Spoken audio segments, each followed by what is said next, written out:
इस प्रेस वार्ता में सबसे पहले मैं महान संत रविदास जी की जयंती के इस अवसर पर तमाम देशवासियों को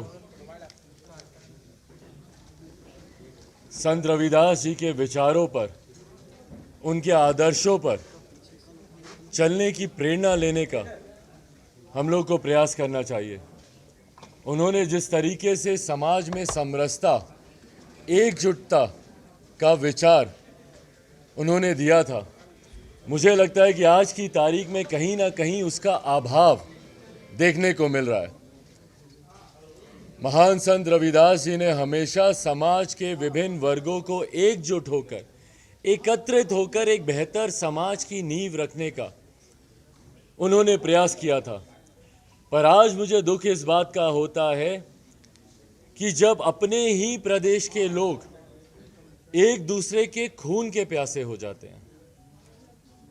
कल जिस तरीके से दुखद दृश्य हम लोगों को देखने को मिला, जहां पर शासन प्रशासन तंत्र के वो लोग जिनको बिहारियों की सुरक्षा का उत्तरदायित्व दिया गया है, वो ही अगर बिहारियों के खून के प्यासे हो जाएं, तो इससे ज़्यादा शर्मनाक, दुखद, निंदनीय और कुछ नहीं हो सकता।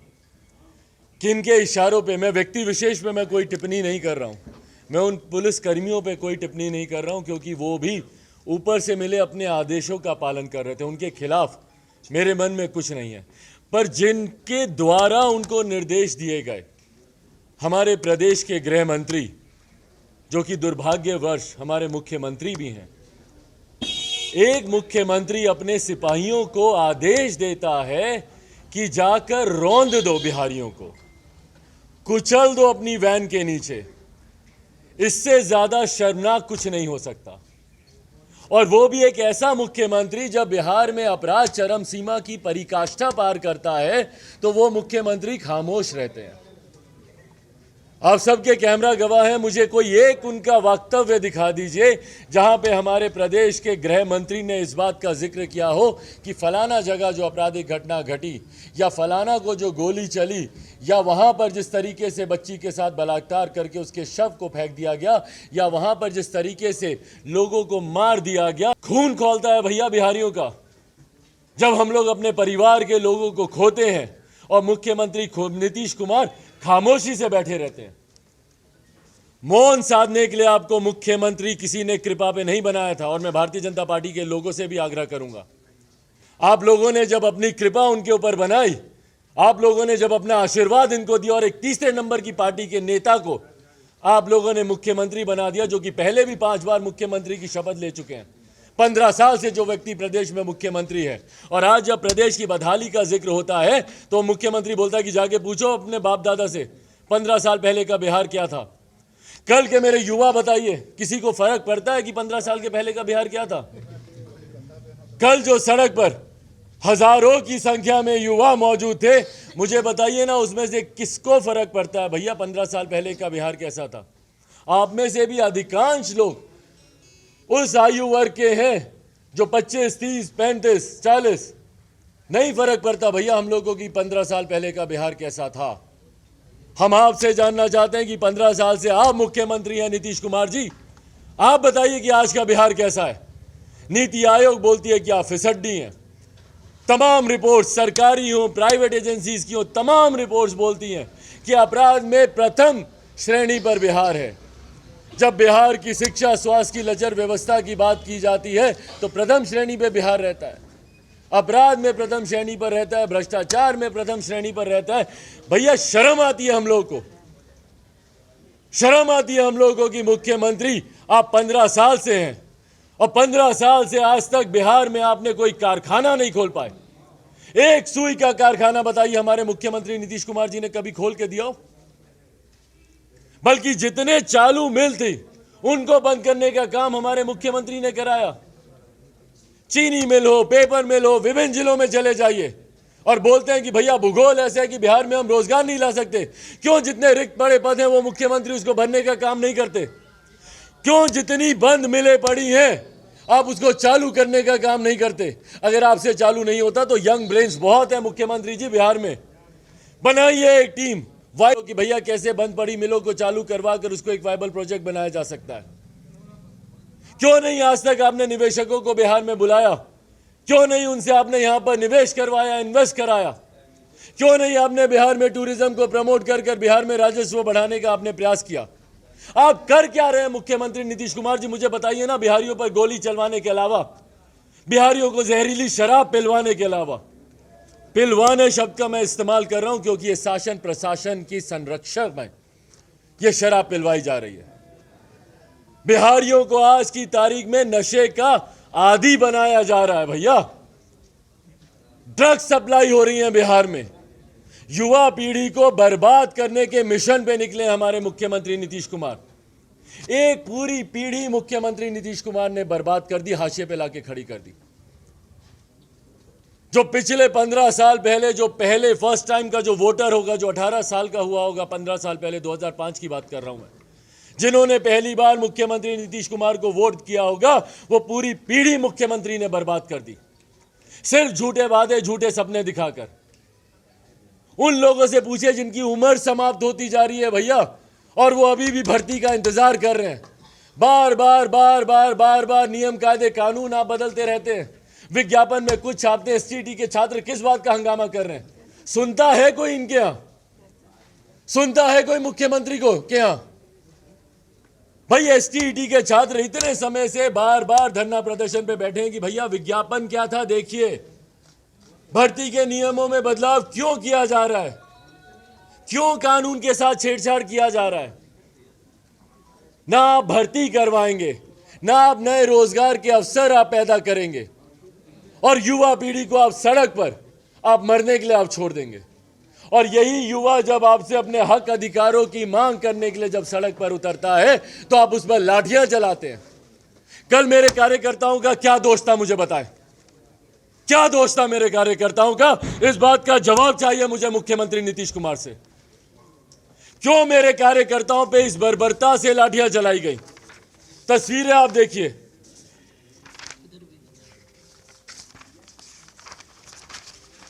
उंगली तक काट दी गई है।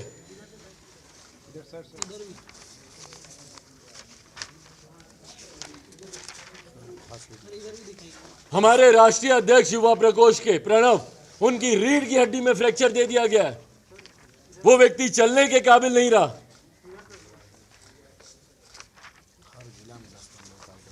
महिलाओं की हालत देखिए, सर फूटा है। ये वीडियो भी आप लोगों के पास है, जब उनके सर पे चोट लगी थी, पट्टी बांधी जा रही थी उनके सर पर। एक महिला के गाल पे इतनी जोर से आपने मारा कि गाल इतना सूज गया।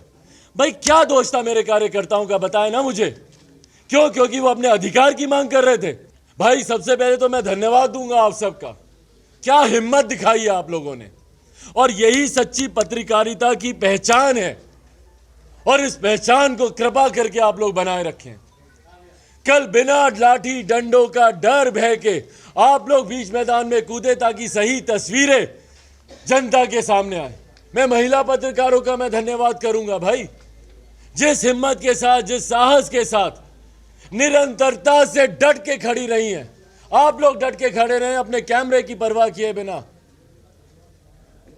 आप लोगों के ऊपर भी संभवतः कितनी लाठियां चली होंगी, आंसू गैस आपकी आंख में, नाक में, गले में।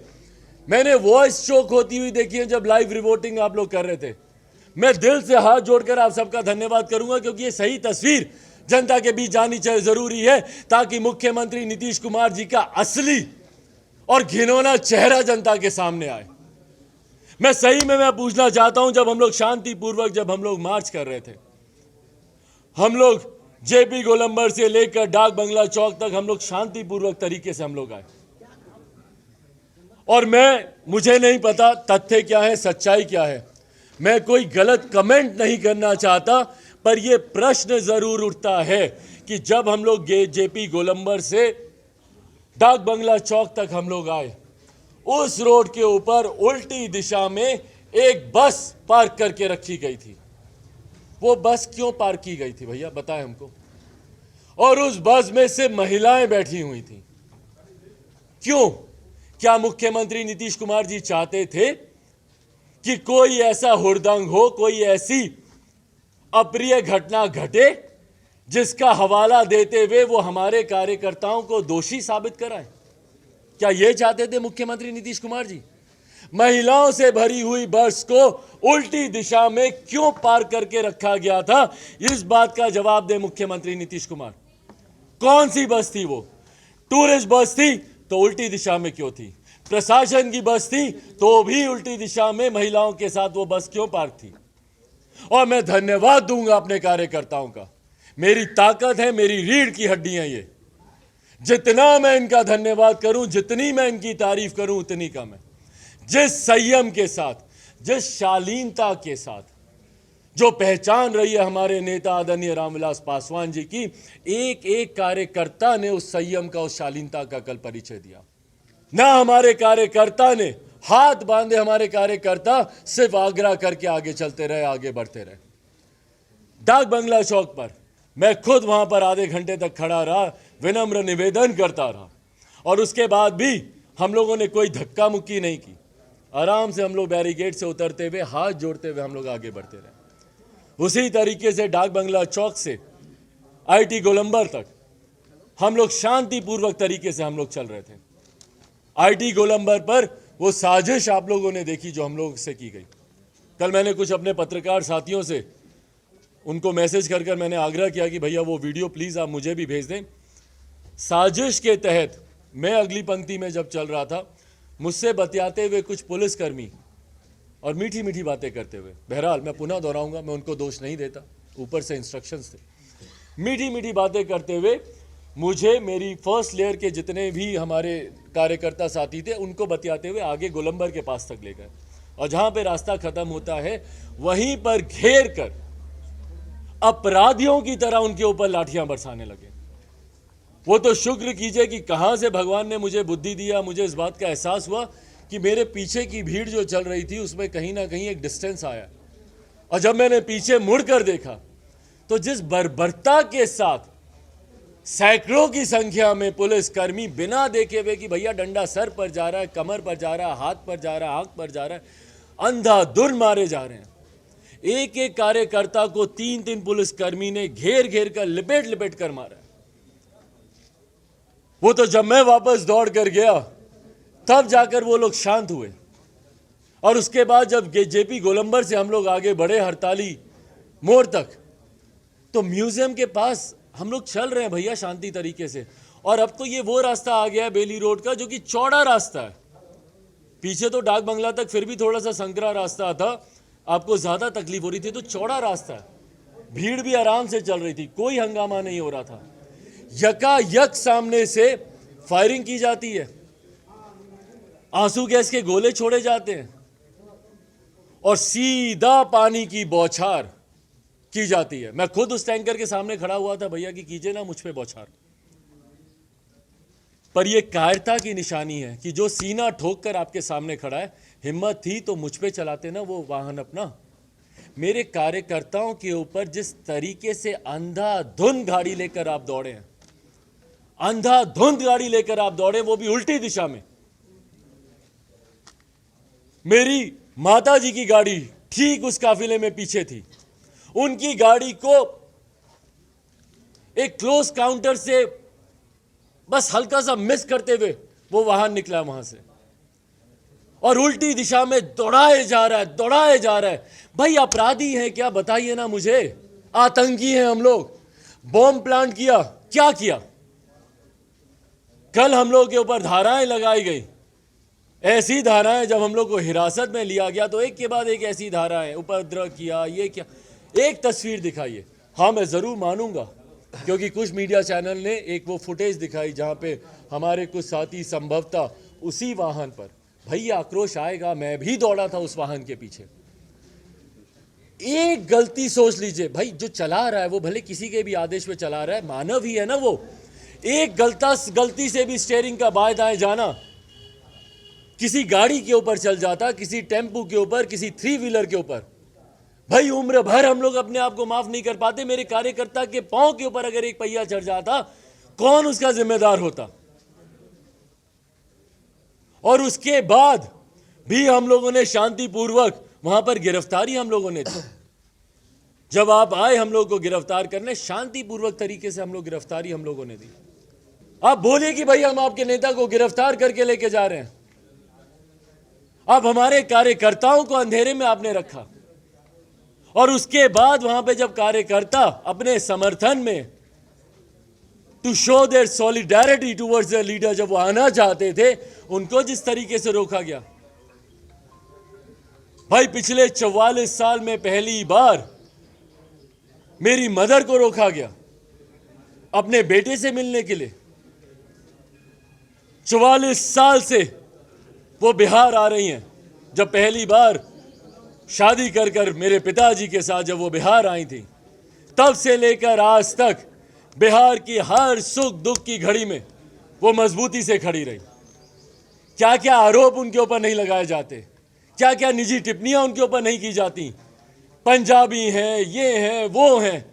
कोई ऐसा रीति रिवाज धर्म बता दीजिए मुझे जो उन्होंने बिहारी संस्कृति के हिसाब से उन्होंने ना किया हो।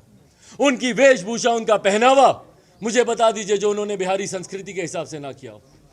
छठ पूजा, दिवाली जो उन्होंने बिहारी संस्कृति के हिसाब से उन्होंने ना किया हो। पर आज 44 साल के बाद भी विपक्षी दल, विपक्षी नेता हैं जो उनको अपनाने को तैयार नहीं होते। एक बेटे से उनको मिलने से रोका जाता है, सड़क पर उनकी गाड़ी को रोक दिया गया, जो हमेशा पर्दे के पीछे रही मेरे पिता की ताकत बनकर। कभी उन्होंने कोई लालसा नहीं रखी, कोई सत्ता का उन्होंने लोभ नहीं रखा, कभी मीडिया के सामने उन्होंने आना जरूरी नहीं समझा और कभी नहीं आई।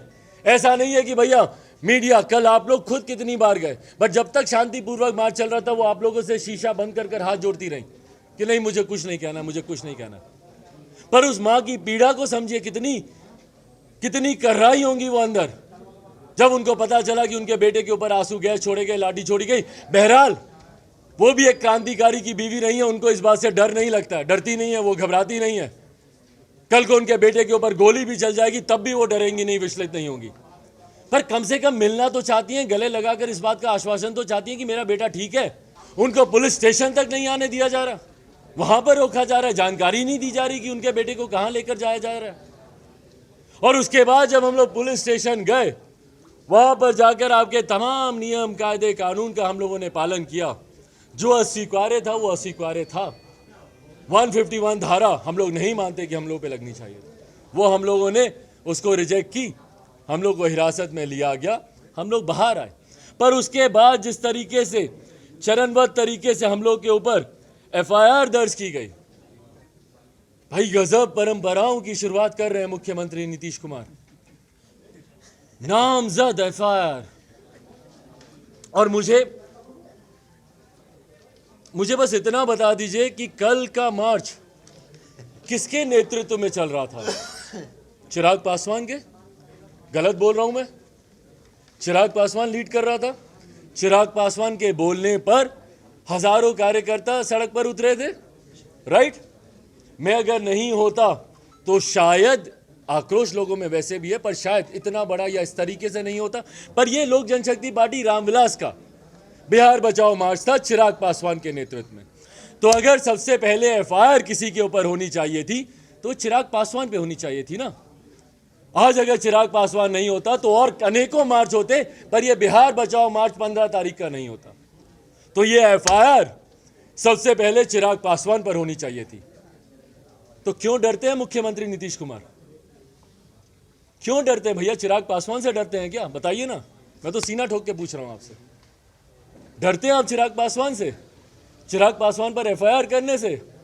हाँ, आदेश दिए कि मेरे कार्यकर्ताओं को कुचल दो गाड़ी के नीचे, पर अगर चिराग पासवान दिखे तो उठी हुई लाठी नीचे कर लेना भैया। चिराग को खरोच नहीं आनी चाहिए, आ गई तो ये बच्चा नेता बन जाएगा। गलत बोल रहा हूं क्या? हाँ, डर की पराकाष्ठा देखिए कि हमारे तमाम नेताओं पर नाम ढूंढ ढूंढ कर हमारे नेताओं पर। अतः अनुरोध है कि संजय पासवान, प्रधान महासचिव Lok Janshakti Party Ramvilas, 221A Shri Krishnapuri children park के नजदीक, पूरा मतलब अली गली में कोई इन्होंने नल जल भी लगाया होता तो उसका भी परिचय दे देते कि वहाँ बोरिंग रोड पटना, वहाँ पर संजय पासवान, दूसरे नंबर पर राजू तिवारी, प्रदेश अध्यक्ष तीसरे अध्यक्ष, चौथे नंबर पर रेणु कुशवाहा जी, राष्ट्रीय महासचिव पांचवें नंबर पर अरुण कुमार जी, पूर्व सांसद छठे नंबर पर डॉक्टर शहनवाज अहमद कैफी, राष्ट्रीय महासचिव सातवें नंबर पर वेद प्रकाश पांडे, युवा लोजपा के प्रदेश अध्यक्ष आठवें नंबर पर राजेश भट्ट, प्रदेश प्रवक्ता सभी पार्टी लोजपा एवं अन्य करीब सैकड़ों अज्ञात के द्वारा प्रतिबंधित क्षेत्र में घुसा गया। भाई सबका आपने इसमें नाम लिख दिया, 8-8 लोगों का। बहरहाल इस बात की नाराजगी बहुतों में है। हाथ खड़ा करके दिखा दे किस किस को नाराजगी है जिनका नाम नहीं आया। भाई मेरा भी नहीं आया। मुख्यमंत्री जी हम लोग पे एफआईआर कीजिए, हम लोग पे एफआईआर कीजिए। ये भेदभाव पार्टी के भीतर मत कीजिए, बांटने की राजनीति पार्टी के भीतर मत कीजिए। मुख्यमंत्री जी बांटने में मास्टर है। हाँ बिल्कुल बांटने में मास्टर है। आप दलित महादलित कीजिए, आप लोजपा के 2 गुट कर दीजिए, पासवान परिवार के 2 गुट कर दीजिए, पर अब कम से कम लोजपा रामविलास को एकजुट रहने दीजिए। इसमें 2 गुट मत कीजिए कि एक नामजद वाला गुट, एक गैर नामजद वाला गुट। भाई बस मैं 2 मिनट में अपनी बातों को समाप्त कर रहा हूं। तो ये एफआईआर इन्होंने जिस तरीके से इन्होंने की, उसमें आप सबके कैमरे साक्षी हैं कि अगर उसमें कोई नेतृत्व कर रहा था और किसी को अगर आपको सही में जिम्मेदार ठहराना है तो वो चिराग पासवान था। और मैं पुनः दोहराता हूं कि चिराग पासवान ना लाठियां खाने से डरता है, ना आपकी गोलियों से डरता है। आपके एक अधिकारी ने, राजेश भट्ट यहां पर मौजूद है, उनके ऊपर, और वो वीडियो आप सबके सामने मौजूद है, जिस तरीके से गोली चलाने की धमकी दी गई। भाई प्रशासन के लोग इस तरीके से, हम लोग को डाक बंगला चौक पर हम लोग को बोल दिया गया था कि हम लोग आपके ऊपर बल का प्रयोग करेंगे। मैंने उस वक्त भी इस बात को मैंने उजागर किया था, मैंने प्रोटेस्ट किया था कि भैया शांतिपूर्वक हम लोग चल रहे हैं, आप क्यों अभी से बोल रहे हैं बल का प्रयोग? कहीं ना कहीं आप लोग मन बनाकर आए कि आपको बल का उपयोग करना है। राजेश भट्ट जी के साथ हुई उस बहस में उन्होंने खुलकर बोला। साथ में हमारी एक महिला नेत्री भी मौजूद थी, इंदु कश्यप जी वहां पर मौजूद थी, जो महिला की हमारी राष्ट्रीय महासचिव हैं। उनके सामने बोलते हैं कि भैया गोली चला देंगे, तो चलाइए मुख्यमंत्री जी, सीना तान कर। हर लोजपाई रामविलास यहाँ पर खड़ा है, जितनी गोलियां चलानी है चलाइए, पर इस बात को गांठ बांध लीजिए कि ये आगाज था 15 फरवरी 2022 बिहार के इतिहास में, जिस तरीके से हम लोग, और इसीलिए मैंने जेपी गोलंबर पर, जेपी की मूर्ति पर माल्यार्पण। अगर आपको हमारा वीडियो पसंद आया हो तो इसे लाइक करें, सब्सक्राइब करें और साथ ही बेल आइकन दबाना ना भूलें।